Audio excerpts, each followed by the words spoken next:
कल कांग्रेस के एक महासचिव श्री जनार्दन द्विवेदी जी ने एक स्टेटमेंट दिया, साक्षात्कार दिया और उन्होंने उस साक्षात्कार के दौरान एक प्रकार से उससे जो विचार उभर करके आ रहे हैं, उसका जो मतलब निकल करके आ रहा है, जो छपा भी है, वो ये है कि मोदी जी की जीत भारतीयता की जीत है।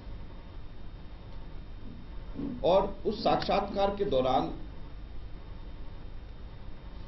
मोदी जी को ऐसा दर्शाने की कोशिश की गई कि जैसे मोदी जी भारतीयता के नजदीक हैं, शायद उसके प्रारूप भी।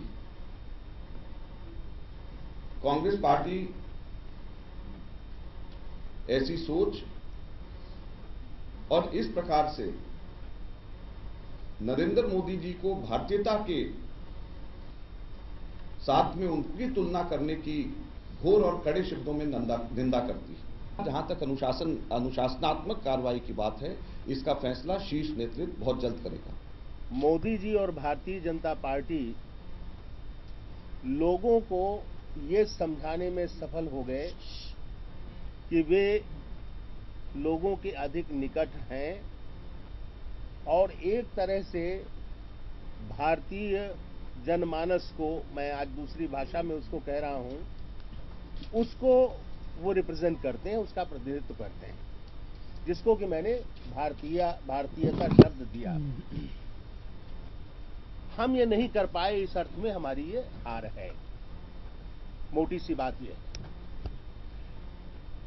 एजेंसी ने जो न्यूज भेजी उसमें शीर्षक लगा दिया मोदी की तारीफ। मैं नहीं समझता इसमें मोदी की तारीफ कहां है। किसी की तारीफ में मैंने एक शब्द नहीं कहा।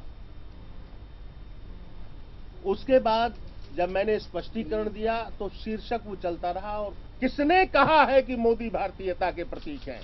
ये मेरे शब्द नहीं है। अपनी अपनी नियत टटोले लोग कि क्यों इस तरह का प्रचार कर रहे हैं।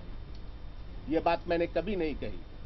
ये देश, कांग्रेस और तमाम सारी जो उदात्त परंपराएं हैं उनका देश है और उसमें उनकी भारतीयता है। उन उदात्त परंपराओं में कांग्रेस भारतीयता की प्रतीक लगातार रही है।